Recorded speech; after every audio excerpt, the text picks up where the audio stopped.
Two quick announcements. First, we are excited to report that the next cohort of the Next Economy MBA will be launching on September 20th, 2022. By joining the MBA, you'll learn about things like the key business principles of Next Economy organizations, how to design your business to embody Next Economy principles, and how to create a career that aligns with your deeper purpose. So join a group of more than 350 alumni who are co-creating an economy that works for all life. Visit lifteconomy.com/MBA to learn more. Second, we've been publishing episodes of the Next Economy Now podcasts since 2015. Our podcast has been downloaded roughly 400,000 times, over 215 episodes. And now we want to hear more from you about how we can make this show better. So please visit lifteconomy.com/podcast to take a brief listener survey. As an added sweetener, folks who take the survey will get a free list of our favorite Next Economy focused podcasts. So once again, visit lifteconomy.com/MBA for more on the Next Economy MBA and lifteconomy.com/podcast to take our brief listener survey. And now, on with the show. Two quick announcements. First, we are excited to report that the next cohort of the Next Economy MBA will be launching on September 20th, 2022. By joining the MBA, you'll learn about things like the key business principles of Next Economy organizations, how to design your business to embody Next Economy principles, and how to create a career that aligns with your deeper purpose. So join a group of more than 350 alumni who are co-creating an economy that works for all life. Visit lifteconomy.com/MBA to learn more. Second, we've been publishing episodes of the Next Economy Now podcasts since 2015. Our podcast has been downloaded roughly 400,000 times, over 215 episodes. And now we want to hear more from you about how we can make this show better. So please visit lifteconomy.com/podcast to take a brief listener survey. As an added sweetener, folks who take the survey will get a free list of our favorite Next Economy focused podcasts. So once again, visit lifteconomy.com/MBA for more on the Next Economy MBA and lifteconomy.com/podcast to take our brief listener survey. And now, on with the show.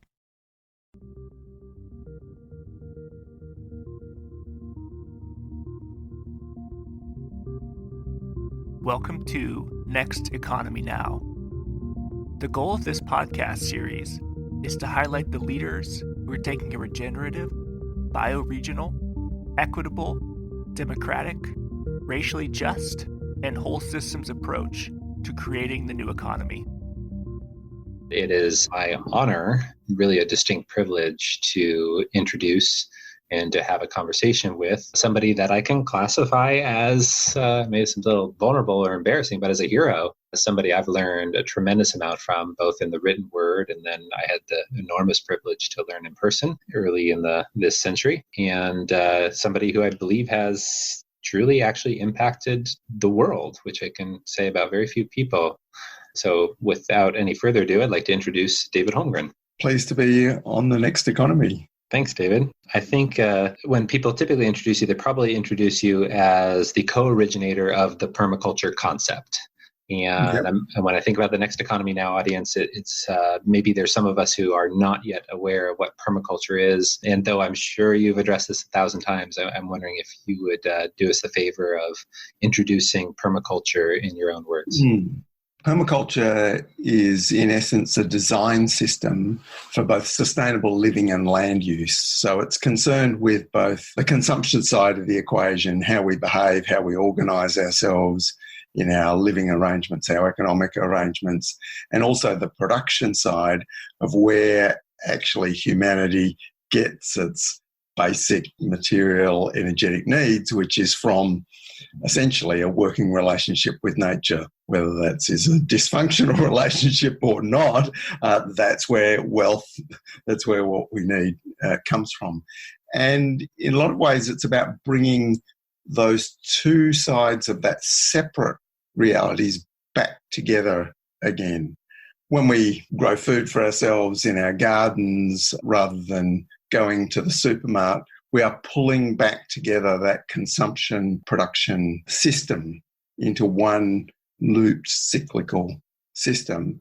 And that requires, or has at least the opportunity to apply design thinking, which we can think of as a sort of like a new emergent literacy of humanity. Now, clearly, traditional systems before the modern era did involve design. When we look back, we can see the evolutionary design, but that's a very sort of slow process. And in the 20th century, design as a sort of like a new literacy started to show some of its potential. And so I see permaculture emerging in the 1970s as part of that design revolution of consciously, how do we put these things together? So the starting point for that for Bill Mollison and myself was around the questions of agriculture, because agriculture is actually the primary activity, human activity on the planet. It's actually the most environmentally and resource problematic one. Relatively recent recognition of that in the greenhouse metrics of carbon emissions, that agriculture is still this big thing, and especially when you look at it as the whole food supply chain. So a lot of people would associate permaculture, of course, as some sort of cool form of organic gardening, because permaculture has brought together a lot of techniques from a spectrum of sources, from traditional and indigenous ways of doing things to innovative ideas in the 20th century, that we'd associate with organic agriculture and gardening, but also then spreading out in related areas of intentional communities, designed communities. So it sort of really means different things to different people. But stepping back even a bit further, you could put it in a sort of a spectrum, one part of the spectrum of positive environmentalism, trying to create the world we want, rather than negative environmentalism, not in the sense that that's bad, but trying to push back or stop bad things happening in the world. But its focus, instead of being at how do we change government policies or make, the latest green corporation, that its focus has been at, if you like, at the grassroots in a communitarian sense, but also right down at the household and the individual level.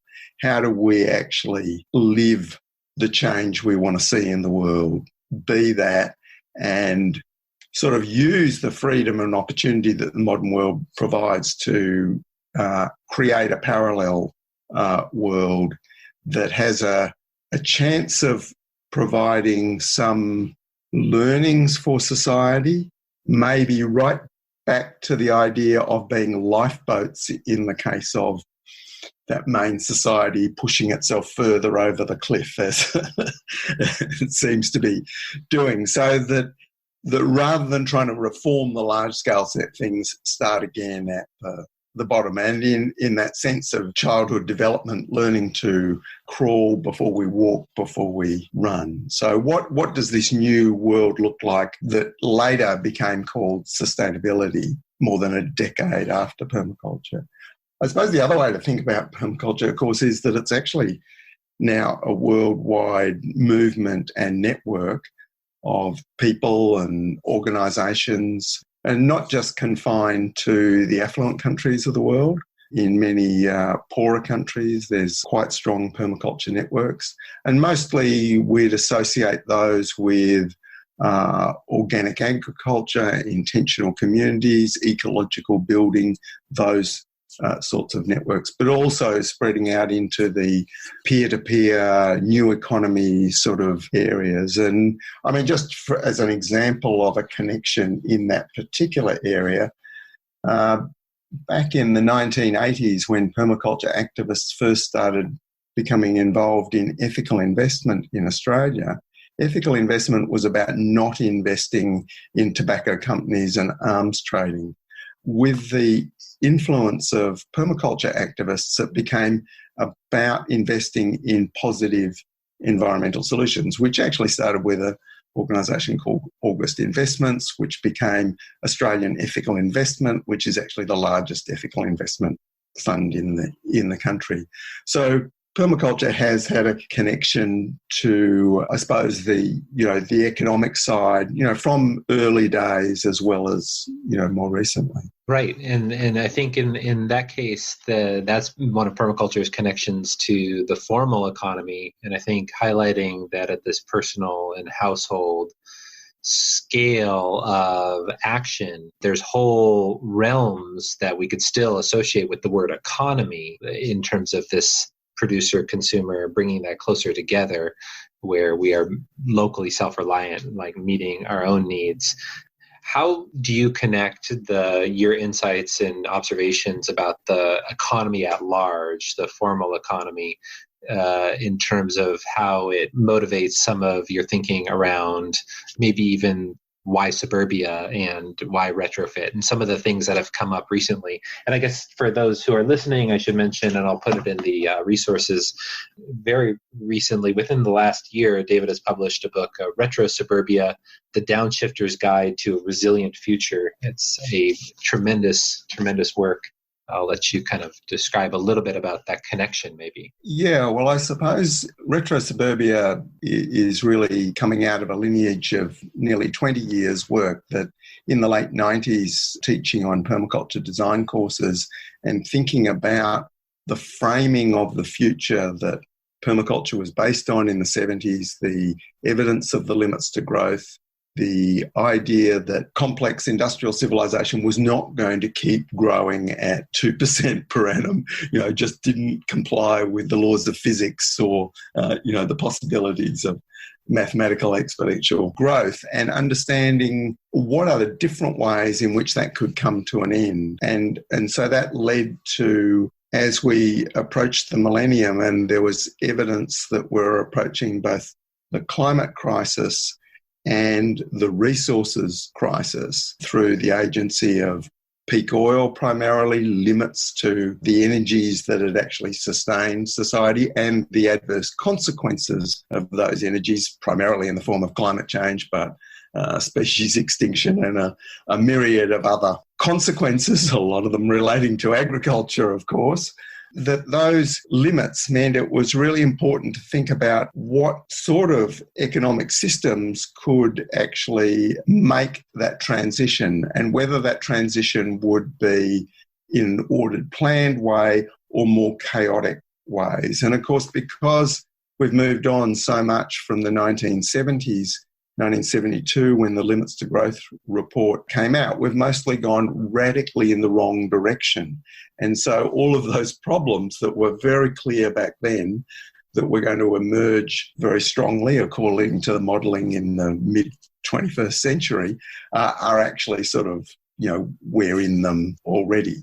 So that meant that humanity, one way or another, is going to adapt to what I called an energy descent future, if not an energy collapse future, and using energy as a sort of a marker of the underlying real source of wealth that sustains humanity, not just in the sense of fuel that you put in your car or electricity that you run your computer with, but energy in the larger ecological sense, that in various forms, all systems that grow depend on a growing supply of energy. There isn't one that doesn't. So with those understandings, it became clear that the vast residential landscapes of suburbia in affluent countries like the United States and Australia that had been, I suppose, regarded by planners and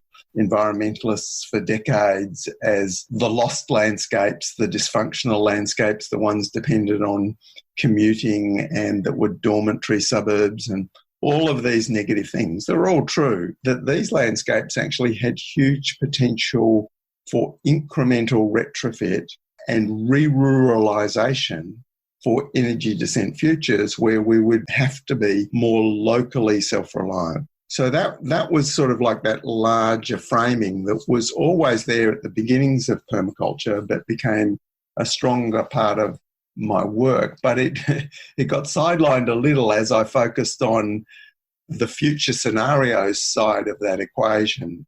So in 2007, we put out a website, Future Scenarios, which became a book in 2009, where I suggested that peak oil and climate change were the big drivers of multiple potential energy descent scenarios that would in some way involve a world of less rather than a world of more.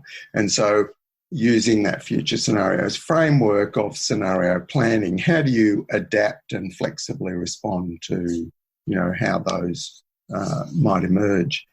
And I suppose it was after that work that I came back to the suburban context, but there was a lot of work that was continuing in that, including my Aussie Street Story, which is sort of a permaculture soap opera of people adapting in situ in suburbia and surviving and thriving through what's a near future scenario of the second Great Depression of the 2020s. So that's of course a story in a chapter in the RetroSuburbia book, but it's a storytelling that I've been doing for more than a decade, which has been, I found, a more creative and engaging way to talk about a lot of those issues. So I think that uncertainty about the future and what is the aspects of the future that we can't negotiate away or are unlikely to be negotiated away, and then how do we respond creatively to those? What are the limits of human agency individually and right through to globally? There's still that debate is hugely raging, and it illustrates the commitment to growth in materials and energy and economic expression is very, very strongly sort of a religious faith. It's and it keeps sort of re-emerging in different forms. And of course, permaculture from the beginning, and certainly with RetroSuburbia, it's more a creative, positive response to that possibility of and likelihood of energy descent in some form. And I use the term descent rather than collapse, because I think, in spite of the incredibly good work by economic and ecological historians on collapse of previous civilizations and the implications for our own, the word collapse does imply the complete sort of ending of something. And I think that's not exactly the most likely path. And I think it's very interesting that the one that we understand the most of historically, the Rome, was actually described as a decline, a sort of a gradual unravelling of empire and gradual replacement with other structures, of course, with crises along the way. So in that sense, I am, I suppose, one of those thinkers who's spent lifetime thinking about how do we work in that environment of less, and recognise that there's then an alignment once you do that from an ecological, energetic, economic point of view with a lot of the spiritual traditions of our own culture and traditional peoples who always recognised the limits of the material world and said the place where growth can continue is in the internal, the spiritual, the awareness domain. That's where growth is always good. But the growth always ends in the material world. The growth of anything comes to an end. So in some ways that awareness of limits is also a redirecting towards a pathway of internal growth. And that's not necessarily in a completely sort of private, internalized, personal thing. It's in a societal sense too, a shift from materialism really to being in other ways, if that's not too esoteric. To being, yeah. I'm struck by the agency of humans in the context is potentially another motivator for personal voluntary behavior change where we have agency. And I've found in my work using permaculture design that work on a personal and household scale as the distinct accent and emphasis doesn't necessarily preclude at all advocating for or acting for transformation of larger systems, the government or community scale, that these two things can be potentially both and. You mentioned permaculture's connection to the world of formal economy, ethical investing as just an example. Maybe not transformative, but certainly from a harm reduction perspective of the enormity of the power of the economy to shape the harms in this world. Yeah, well, the important thing of modelling, if we are talking about radical structural change rather than just reform of these slight, collateral damage created by industrial civilization and its main sort of mechanism of organisation through capitalism, then to do that in saying we are going to restructure this from the top is a recipe for disaster, because we're talking about actually how something organically grows, and it's got to grow from simple examples, because in nature and human systems, any complex system that works evolved from simple systems that worked. No complex system that was sort of like created from scratch ever worked. And I think this is true right through to a lot of discussions about even physical systems like the electricity grid and the internet are the two most complex physical systems that humans have ever created, and they weren't actually designed from scratch. They evolved. So this thing of how do we model what does some sort of deeper form of sustainability or adaptability to ecological and energetic realities look like?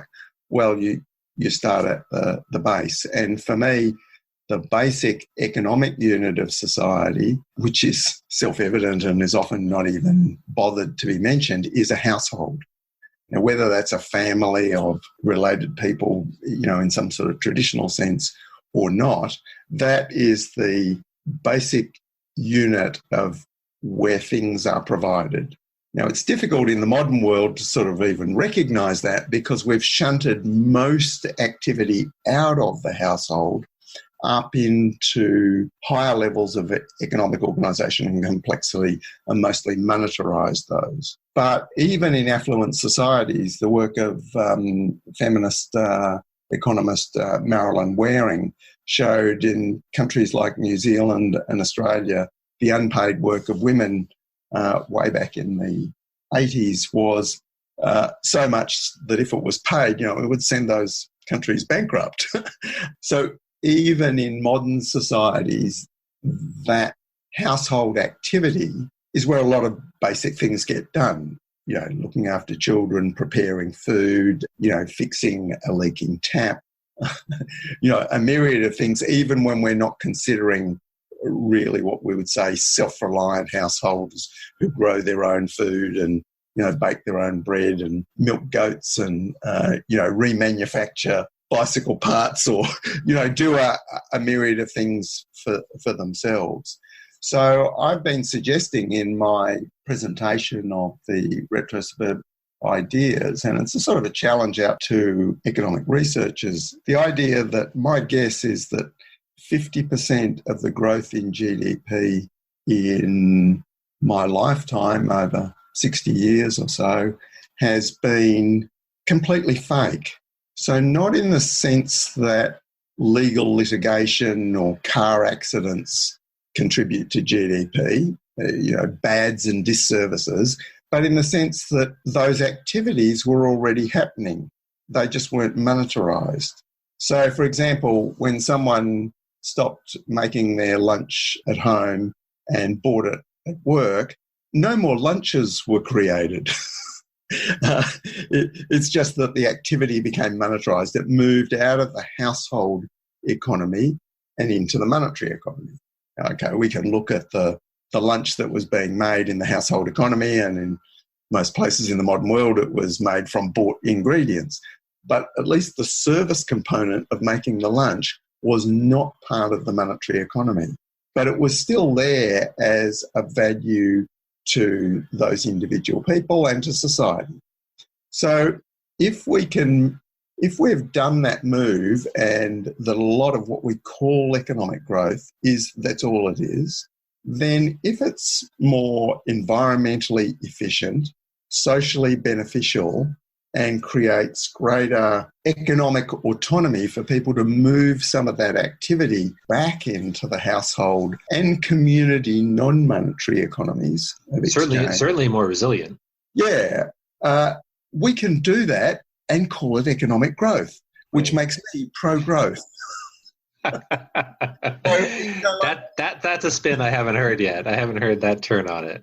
Yeah. Yeah. So, I think so many of the economic arguments just really, really need to be broken down and seen in through a completely different lens. And this is, I suppose, the core idea that should be really simple, but I think is often ignored, that the household is an economic system, but our households are weaker, more fragile, and ironically too small to be very self-reliant on average. Yeah. Too few people living together.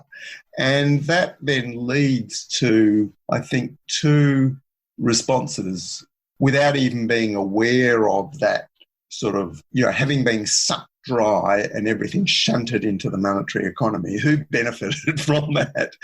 And of course there's huge challenges in this, because one of the biggest ways in which that happened was women moving from the household economy into the workforce. And so that process that most of us understand as part of gender equality and all of these positive aspects of that, maybe that actually happened. The biggest forces behind that were really that this is a way to keep growing GDP, and not necessarily in some conspiratorial sense, but that it's the mandate of capitalism. That everyone must be in this system, because that's how the system can grow. So as well as the expansion of the fringes in terms of economic colonisation and new forms of colonial economy, and of course the colonisation of the future in terms of over-extraction of resources and all of those sorts of things, you've got this internal colonisation of the territory that was not controlled by governments and corporations and banks, and it's just what people did for themselves.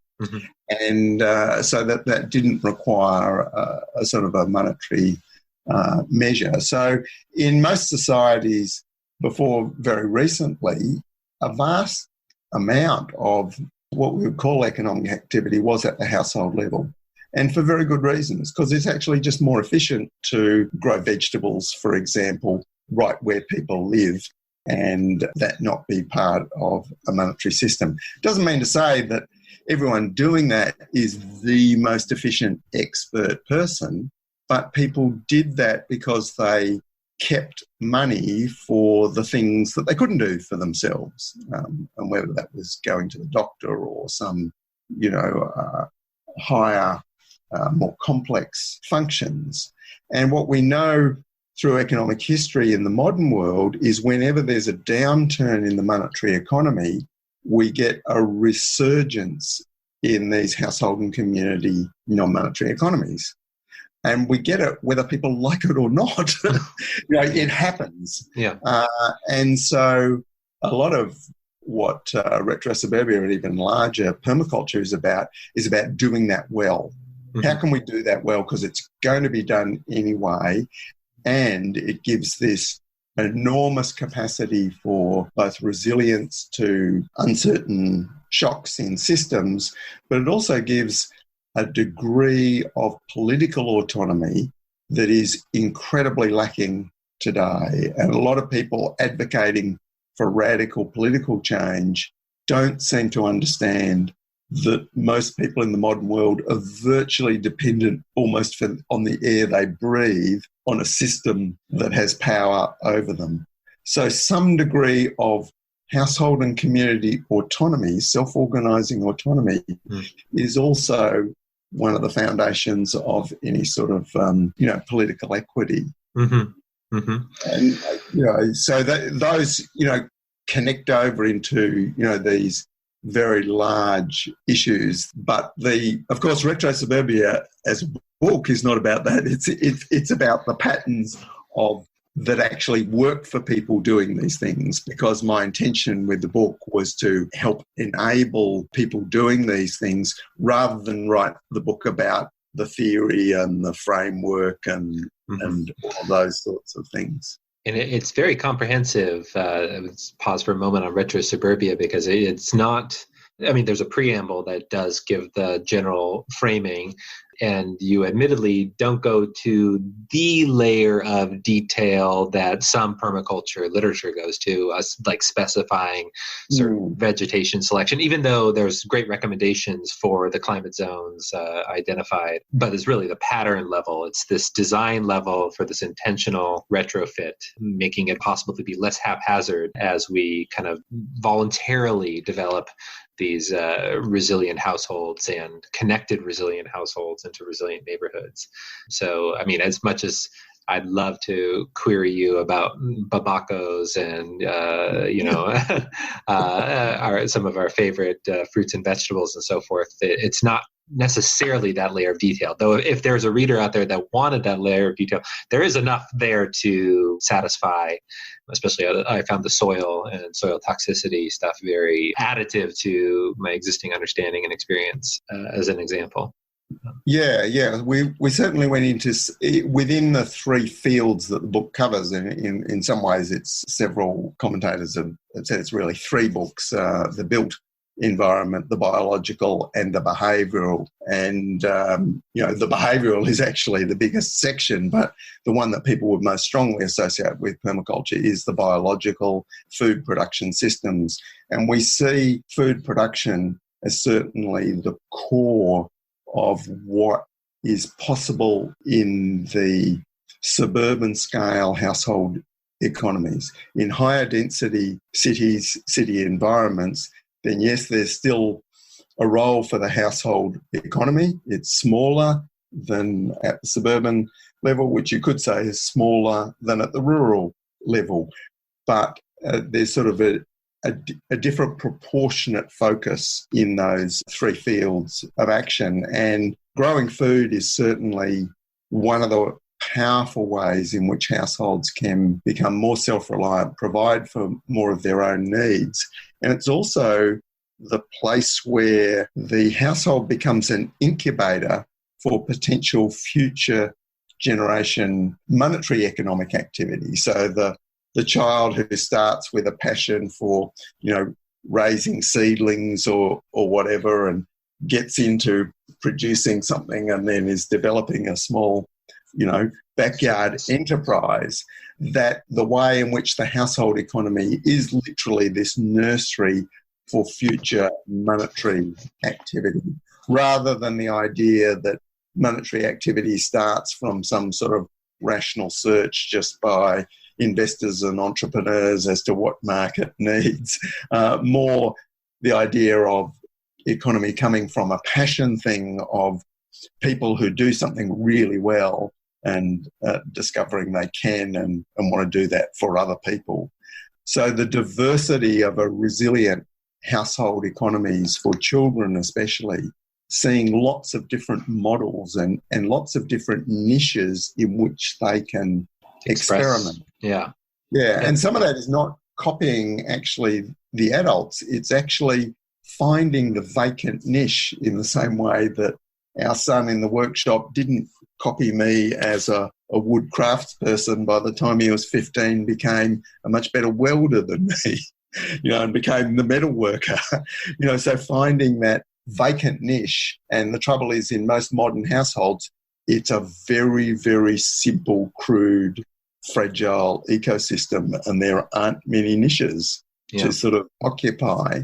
And the potential we see in suburbia is there's a sweet point between the space and resources for autonomy and self-provision that we associate with rural areas, combined with the critical mass of population and connectedness for interaction and exchange that we associate with cities. Mm-hmm. Mm-hmm. And so that potential, despite the dysfunction of the way it's been designed and lived in, is still there in suburbia to be exploited and developed in ways that don't require the whole of society to come to some agreement that this is necessary. Yeah. Whereas in urban areas, especially in higher density apartment buildings and others, there are so many stakeholders that have all got to get on board before something can shift, that it's very hard for household and individual level to sort of get action, which is why most of that creative action then goes out into network systems in the community, and there's been more action at that level, whether that's through community gardens or different forms of co-ops and different types of creative new economic activity, because where people live, and often in the physical systems, is sort of like all locked down. Mm-hmm. And of course, it's more technically complicated. You know, how do we retrofit a 10-story apartment building with incredibly complex electrical and plumbing and communication systems for an energy descent future? Yes, it can be done, but it's much more technically complicated than how do we retrofit a single-story building and grow food in a backyard. So that's why we see that sweet point in suburbia. Right. It's something about the settlement pattern with if there's enough density. So I thought it was provocative. You mentioned it earlier. Just having enough people in the household is part of the retrofit. Is actually in many cases maybe increasing density or at least increasing household activity and presence. This plays into one of the big beliefs in the planning profession and the environment movement generally, that for cities to be sustainable, we need more density, and that the suburban density is too low. And that's been sort of an orthodoxy ever since I was at design school, where we came up with the permaculture idea in the 70s.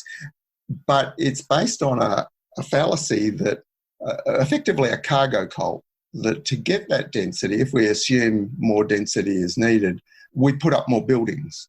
And we've done that, and what has actually happened is density of number of people per square kilometre has actually not changed. Right. That's the sprawl phenomenon. Yeah. Well, what's happened is that the number of people living in those houses... I see. Yeah, I see. So we've done infill. Yes, of course, suburbs have continued to sprawl at the fringe. We've infilled the existing suburbs, and we've put up towers at the centre. So we've done all of that. But actually, the number of people per square kilometre, short of real high-rise development, has, in a lot of places, not actually increased. Mm-hmm. We know that from data in the city where we're closest to, in Melbourne. So 30 years of infill development hasn't increased the average population density. So you would think there would be a questioning of maybe this infill development doesn't work. So what has actually gone on? Well, families are now smaller, households are now smaller, and all of that means there's fewer people with more floor area per person, full of stuff. But that's only a little bit of the equation, because the hours of occupancy is something that we can't sort of really get any data on. But what we know anecdotally and in experience is that people are spending less and less time at home, until fairly recently at least, and that activity has all moved off into the public space, into the commercial world. Yeah. So whether it's at the restaurant or the dog shampoo service or the gymnasium or at work or school, or everything is out there, which makes us experience cities as being crowded.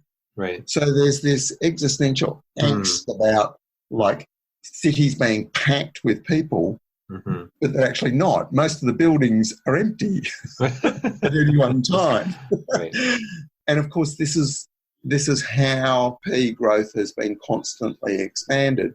So as well as building the houses, extra floor area per person, we've also built all of this other stuff, so there's the, as well as the toilet you use at home, there's the toilet in the gymnasium and the restaurant and all of these other things in the commercial economy. So far greater growth. So what that really means is that the effective density in terms of hours of occupation is a tiny fraction. Yeah. So I did a little bit of an experiment on this, modelling our own occupation of our self-reliant, almost suburban scale homestead here at Meliadora over the last 30 years, and doing it with a spreadsheet and looking at hours of occupancy and the people who work in the office and the volunteers who come here and all the different bits and pieces, and then comparing it to a typical suburban household with a couple both working full-time and 3 kids going to school and what, the different holidays and activities. And I was a bit surprised that we're only at about double the household occupancy. So that meant that our house of 30 years old was actually 60 years old in terms of its use, which is interesting in itself, this use of buildings, how much buildings are being actively used, or whether they're just sitting there as an asset, which in theory is just rising in value. Because, of course, without that rise in value, that imaginary rise in value, it's the use value of something which is important economically.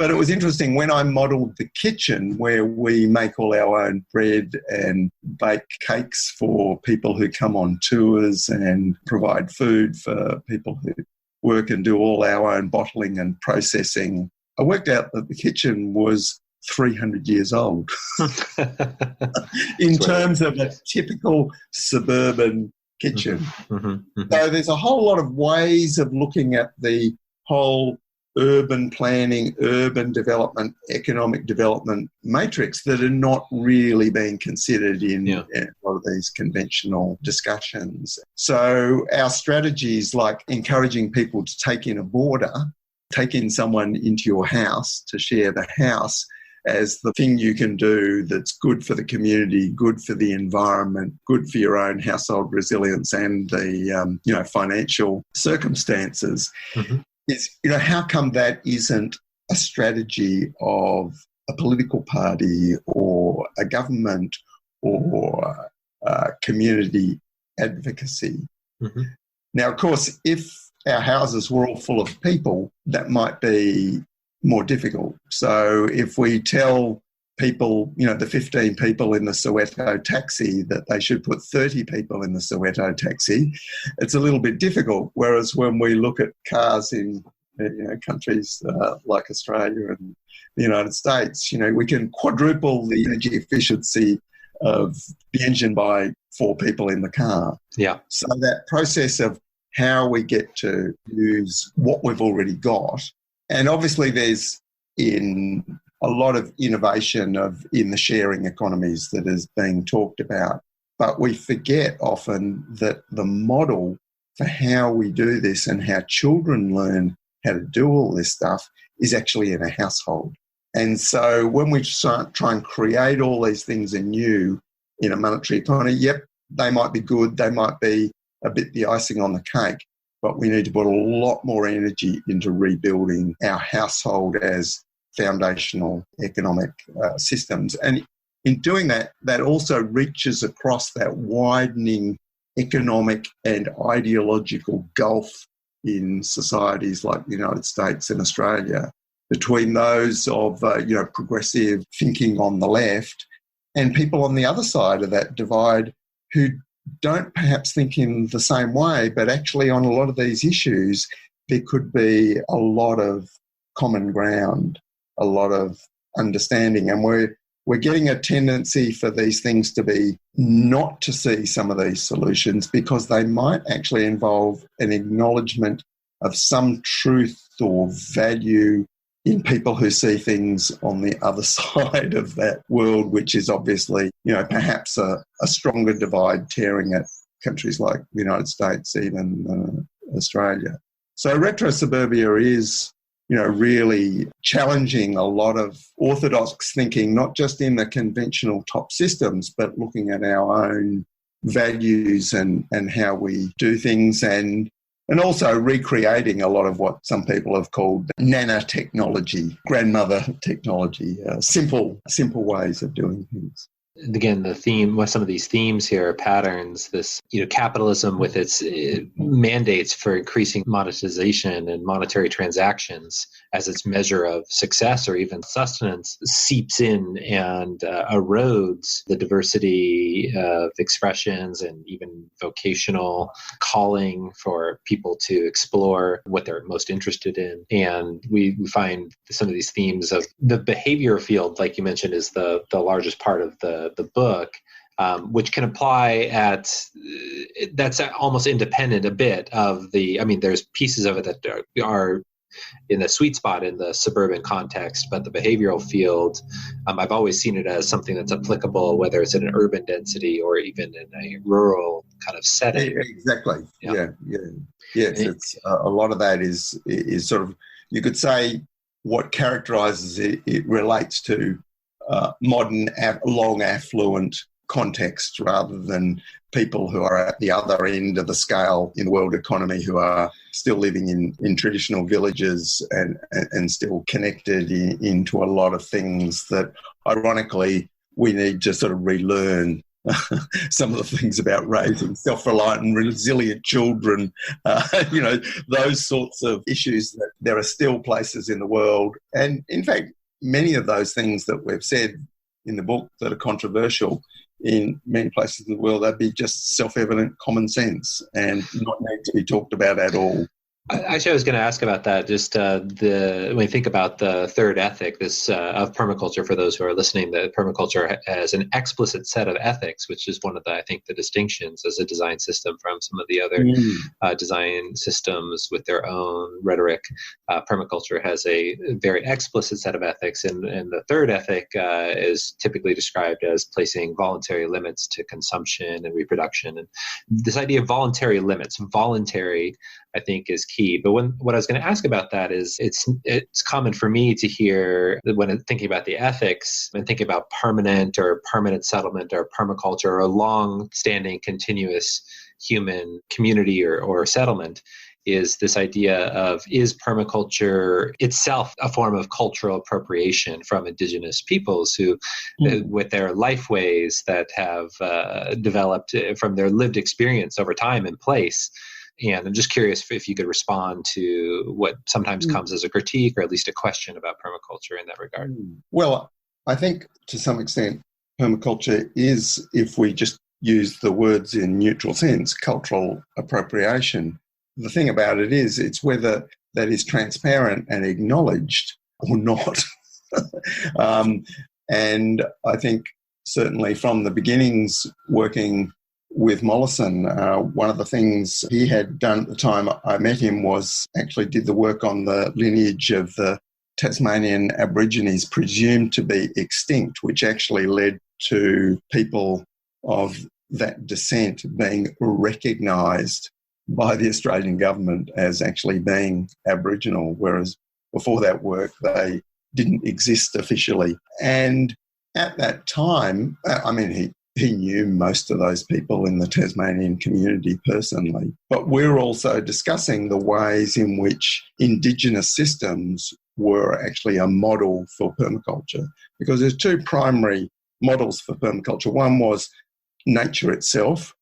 What are the rules, design rules and patterns of natural systems, and how do we use those as templates? And the second was those of long, sustainable, traditional and Indigenous land use systems and patterns. And in Permaculture One, those things are completely referenced. And so the degree to which permaculture is also common sense, often just people from a rural, more self-reliant backgrounds, when permaculture is explained to them, they would sometimes say to me, Isn't a lot of that just common sense? And I would say, yes, quite a lot of it, not all of it, but it's no longer common. And so it actually needs to be relearned, rediscovered. So to some extent, there is a sort of like permaculture could be thought of through one lens as remedial holistics for people who've come through the dysfunction of the affluent world. Because as the world changes, of course, find that a lot of the advantages that world has provided actually fall away, and that people who appear to be at a disadvantage in that world, who have practical skills, for example, who can see the environment around them as a source of sustenance. So, of course, this is, for some people in the modern world, they look to Indigenous people in the most remote parts of the world saying, oh, yes, they have that esoteric almost knowledge of seeing the world around them as a source of sustenance. And that's true to some degree, and it is incredibly important, the efforts to sort of try and protect people who are at that level still connected to land in that ancient and continuing way. But there's also a connection to our own recent history, even our own grandparents and great-grandparents, of the way they saw things. Because ironically, there may be more in common with the way they saw things and the most ancient Indigenous culture in the world than there is between our own great-grandparents and ourselves. The modern world has just so fractured those things. So what some people would critique as, oh, that's appropriating sort of deep sort of ancestral cultural knowledge. Sometimes it's actually, no, just appropriating what our own ancestors did. And it's interesting to look at the differences, for example, in the early colonisation of the United States, which was pre-industrial, and the colonisation of Australia, that the people who came to Australia were already the cast-offs of the first truly industrial civilization on the planet. So people who came out here didn't actually know how to grow food because they were from urban industrial cities that had lost their connection to the countryside. They didn't understand Aboriginal, Indigenous landscape and management, not just because it was very foreign to Europe, but because they were uneducated, illiterate people growing up in smog-choked early industrial cities in the worst living conditions imaginable. So they'd lost their own cultural lineage, their own connection to land. And so they, in that sense, they are like a prototype of modern people. Now, clearly a whole lot of advantages came through that process to people, and those advantages have accrued in the parts of the world which have long been affluent, the places that were industrialised first. And the problems or the disadvantages have been outsourced or pushed to the fringes. So understanding all of those structures of exploitation are incredibly important and inform permaculture all the time. But in the same way that permaculture makes use of plants from all around the world, because the world has now been mixed biologically in the same way that it's been mixed culturally, that whatever industrialisation has done, there's been this one-way process which is like continents colliding into each other at that geological scale of mixing biology, mixing cultures in ways that will never be pulled back out other than through a long energy descent future where, again, local cultures, local languages, local ecologies end up redeveloping, which could take thousands, if not tens of thousands of years. So that relocalization process does, over time, will create new cultures of place. It's inevitable. But at the moment, we are in this great sort of mixed whirlpool, and everywhere, this is the case. So we make use of what is relevant, but we should always be acknowledging lineage. Where did that come from?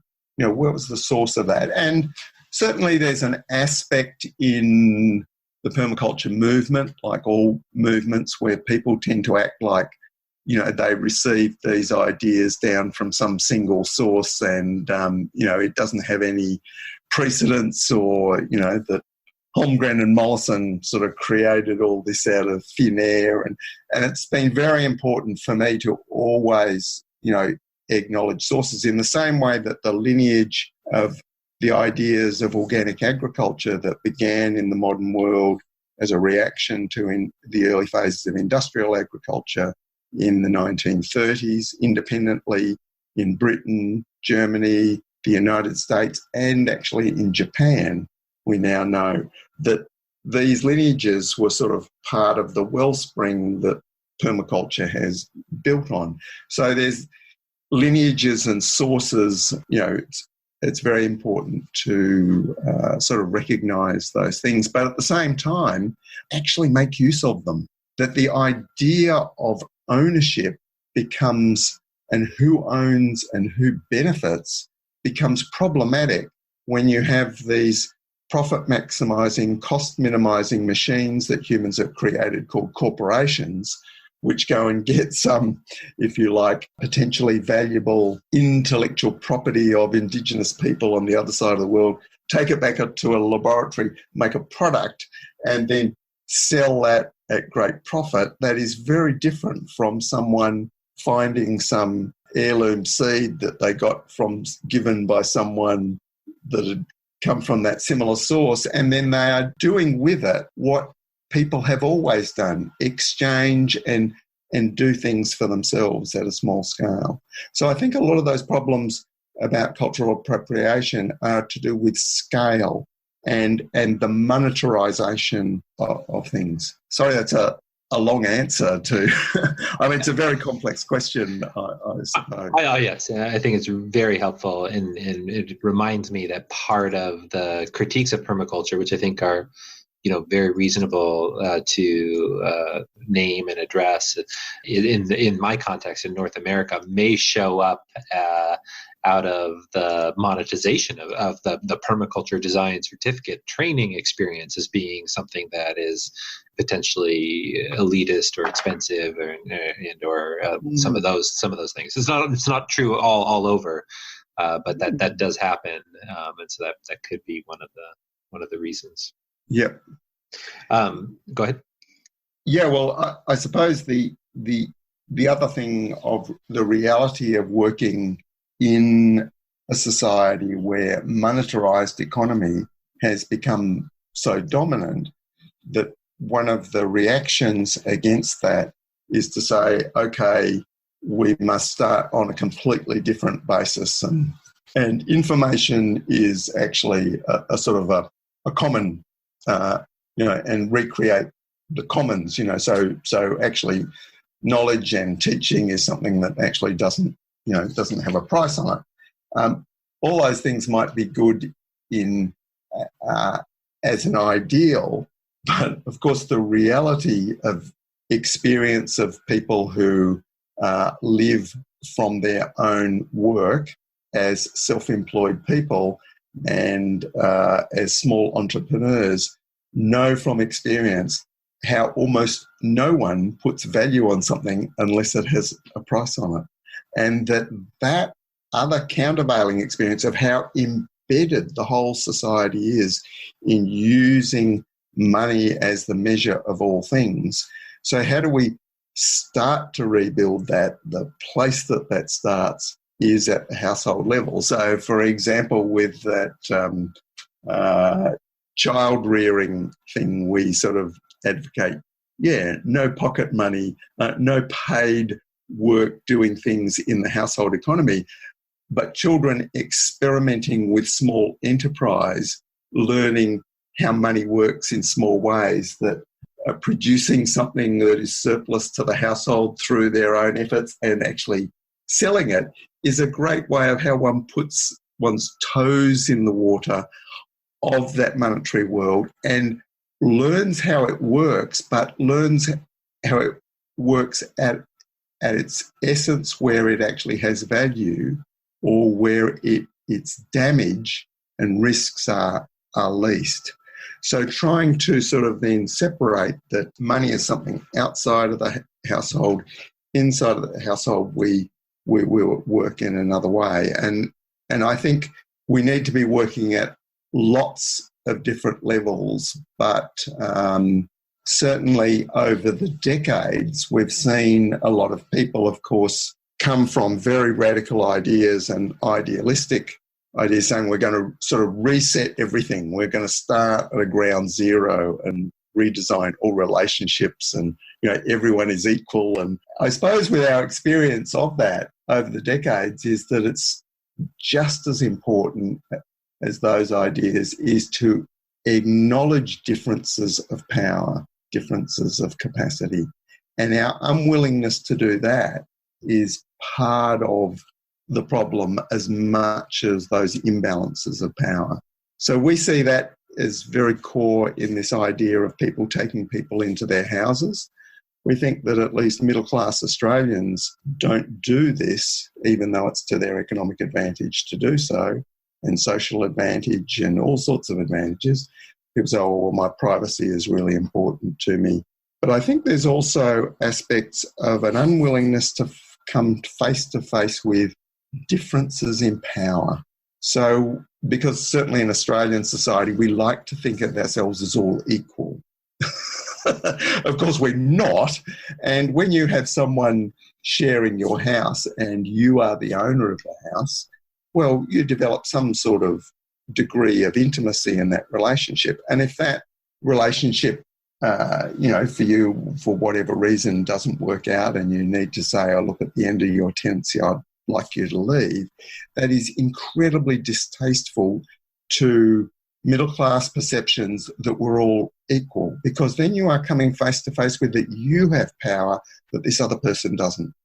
And I think that stepping stone of coming to recognise power and own that is actually a critical step in evolution beyond whatever dysfunctions there are in that. And it's the denial of those sorts of things, in the same way denying that it's actually fossil fuels that have created all this wealth around us, not how smart we are. To acknowledge that power that we've gained from all these things, rather than just saying, oh, those fossil fuels are bad. We now want all the same thing, but we want it to be clean and climate friendly. So a lot of permaculture is actually about getting back connected to our sources of sustenance, getting back to understand what is actually going on, deal with that reality in a small way that we can then sort of evolve from where we are, rather than denying where we are. And, there's definitely a role for the radical experiment. The biggest wind turbine of its time was built at the Tvind community in Denmark in the 1970s with gender-balanced work teams chanting slogans from Mao's Little Red Book.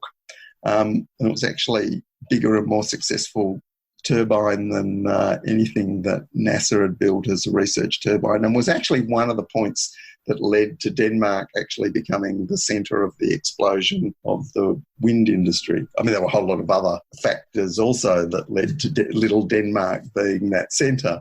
But so I'm definitely in favour of people, of radical experimentation, but it's also really important to work the other way of saying, where are we? How do we actually face that, audit that, and then say, okay, how do we tweak and move from that, rather than denying where we are? So moving from denial to with recognizing, acknowledging privilege and power, and then from that point developing the patterns that could then aggregate to be transformative to society. So the place for that is who permaculture advocates for is really at a personal and household scale, But if we want to see a next economy or a transformation of the economy, it would be built from, it'll grow from these patterns of functional self-reliance at a much smaller scale. Given places for, well, actually on that note, just because I'm so close to Silicon Valley where I sit today on this call, there's this fetish for technology. And I've heard you mention appropriate technology in interesting contexts that many people don't think of. Maybe these are some of the experiments, but you've even mentioned, some of the more interesting technology around today. Even the crop protection from tree planting, these types of, there is some very interesting technology that has developed, and these are interesting experiments or interesting contributions, but not often in the same type of way in which technology is thought. I'm wondering if maybe you could comment on a few technologies that you think are worthwhile to consider that are maybe remnants that we can scavenge from the energy ascent that are interesting. Yeah, well, there's so many where we don't need to look at whether something is sustainable in some sort of perpetual sense, that it may be some sort of opportunistic activity. I mean, the example I would give related to one of the most popular techniques that became popularized through permaculture is sheet mulch gardening, where people instantly start a garden by using huge amounts of organic material to smother out existing grasses and perennial weeds and build a garden on top of it, rather than digging all those weeds out and throwing those away and trying to get the soil in some sort of condition. And of course, what that depends on is huge amounts of organic material waste, which in a traditional society, agrarian society before industrialization, was not available, because everything was either feed for animals or fuel for heating or whatever. Surplus organic material finally chopped up and sort of provided is sort of a byproduct of industrial system. So in that sense, it's not in any way sustainable, but it's a scavenging off the wastes of a system which is wasteful. And it's exploiting that to help create or start a system which then might not be dependent on that in a perpetual cycle. So the creative reuse aspects of permaculture, in my relatively limited travels around the world looking at permaculture projects, is that creative reuse is almost the most universal theme I've come across, more than ecological agriculture and gardening and ecological and natural building, or various forms of community organisation. It'd be creative reuse. And so there's a huge opportunity, which is at a staggering scale, to work out how to take a particular source material that may be just available at one place at one time and reuse it. And, what people often call upscaling, and, so many ways in which this is now becoming more fashionable. But when we move up into the industrial level, it's enormous. The amount of complex technology that just gets thrown in the tip, because there's no one in a position that has the technical knowledge or the time or the ability to reuse that. So beyond the domestic, there's this enormous amount of technology that's being dumped. In our country, we can see it now happening with solar photovoltaics off roofs, of inverters and panels being dumped, that there isn't a creative, skilled reuse industry, because everything is focused on the new. So, of course, that's how, we try to create the solutions, and the mainstream economy turns them back into the same problem. So I think that creative reuse is sort of obviously at the skill and creativity level more than the technology, but it obviously involves using a lot of technology. We can see in computers with diagnostic equipment that you can actually work out, how to fix something up or put something together. In other ways, there's obviously the information economies and the potential for that come through sharing economies, I think are really important, but we also don't understand how much the systems that sustain that, the infrastructure that sustains that of the internet and various other things, we don't know how, because that has evolved so rapidly in a particular context, there's evidence that systems that evolve new aspects or structures, when those systems go into contraction, the most recently evolved bits are the bits that fall off first. And the deep core functions of a system are kept. So by that principle, if society are going through energy descent, the internet could be one of the first things to actually become dysfunctional, even though from many perspectives, this doesn't inherently use a lot of energy. This is, surely society could sort of keep these things together. So I think that those questions are still open about how much we invest all of our eggs in the basket of having this instantaneous sort of connection between people across time and space, while again saying it's there, use it, as we are doing, right at this minute. So that, balance, but there's a lot more very prosaic things. I mean, I give a rural example, which is critical in permaculture. Electric fencing uses tiny amounts of electricity and uses half the materials necessary. It's an animal training system, and it allows us to more effectively move animals on land in rural environments according to the landform and shape, rather than big straight lines determined by the simple technology of strained fences needing to be in straight lines. So that simple technology is actually really transformative in the way it allows us to manage land. Now, you could say, well, this is a substitute for a thing that existed in the past called shepherding.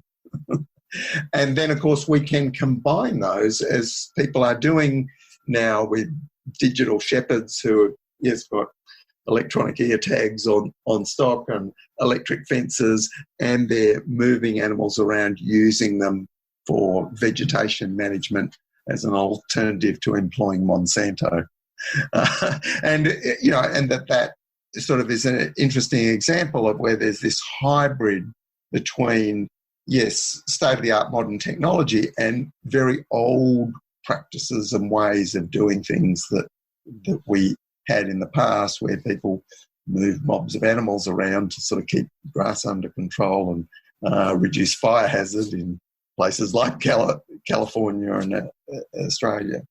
So I think there's a huge spectrum in permaculture where we can make use of technology, but always trying to not be critically dependent on very complex systems that are manufactured in clean room manufacturing on the other side of the world that may or may not be available in the future, not just because of, is there the energy to run those factories? Is there the international agreement to allow those ships to travel? And of course we're moving into a world already where those things may stop because of the breakdown in trust in the so-called benefits of globalization. So we lose those benefits of globalization at the same time that we will find there's opportunities to gain benefits from relocalization, in the same way that we can critique the destructive things about globalization at the same time that we are here benefiting from those things. So just recognizing those changes and how we move creatively with those changes, rather than believing we can define what will be sustainable, in perpetuity, which is partly, of course, what the title of my book, Principles and Pathways Beyond Sustainability, was to go beyond that idea that we can sustain what we have, but more we need to, move creatively with what's available, but be prepared to discard what no longer works when it no longer works. Well, I'm appreciative of the kind of pathway to a world beyond sustainability, a regenerative kind of human presence in all your work, which includes, for those listeners who are not aware of your books, Permaculture One, RetroSuburbia, Permaculture Principles and Pathways Beyond Sustainability, Future Scenarios, and an amazing collection of papers, which is one of my favorite resources that you've put into the world, which is available on your website, www.holmgren.com.au. Did I get it right? Yep, yeah, that's right. Yeah, and we're working at the moment on a facsimile ebook edition of Permaculture One. Again, it will be available because it's a rare book these days, and there's a third edition of the collected writings. The collected writings. Great. Yeah, which will draw together a lot of those papers and essays since the second edition was done. And RetroSuburbia, we are working on the ebook version because it is a great tome, and I'm sure some people would be interested in having it in that form. So we're doing all those things. And of course, the way we do those things, we try and model what we're on about. The RetroSuburbia book was printed in Australia, a rare thing these days, instead of printing in China. And it was supported by crowdfunding. And of course, also our book distribution works in the United States in partnership with Permaculture Design Mag and our partners here, Richard Telford at Permaculture Principles, doing distribution, and our book is not available on Amazon. So we have broken the mould, even though almost everyone in the book trade, even the most progressive publishers, say, oh no, you can't do that. It's not possible to do it. So RetroSuburbia works through that direct distribution system and network that we've established. So although I've been talking about, obviously, the non-monetary economy, we are in our small ways try and model the same ideas in our efforts to get these ideas out there and provide livelihoods for people doing that work, which is, I think, an important part of the process as well. Thanks for modeling that. I'm curious if you have, for this interview, anything that I didn't ask or any thoughts that you might have that you think our listeners might benefit from or value, with parting thoughts, if you will? Well, I think clearly the larger changes happening in the world are sort of moving very, very fast. And I think the recognising that people of goodwill who are concerned about an equitable and better world need to be, while they think about the larger, also need to be definitely thinking about the smaller. And as I found travelling, doing public presentations in 2014 with Nicole Foss about the economy, she said she was so concerned that people of goodwill who were doing things that would help community hold together were to some extent ignorant of their own financial vulnerability as the current system unravels. And sort of so finding that balance between looking at how we model larger changes and how we defensively look after our own interests, not in a way that's against the interests of the rest of society, but doesn't take for granted that the current systems that sustain us and the current sources of wealth, whether that's in people's houses or their superannuation, that any of those things will necessarily exist, and that there's no knowing how that unfolds. But I think it's very productive to assume that those things don't exist, act like they don't exist. And it's a much better space to be in rather than being unconsciously dependent on all of those things. Because I think the world is now moving very, very fast, and very creative things can come out of crisis, but they are also sort of a huge reset, filter and constraint on what people can do. And at the moment, we're in an incredible free space to act. So acting boldly in that space, I think, is an opportunity.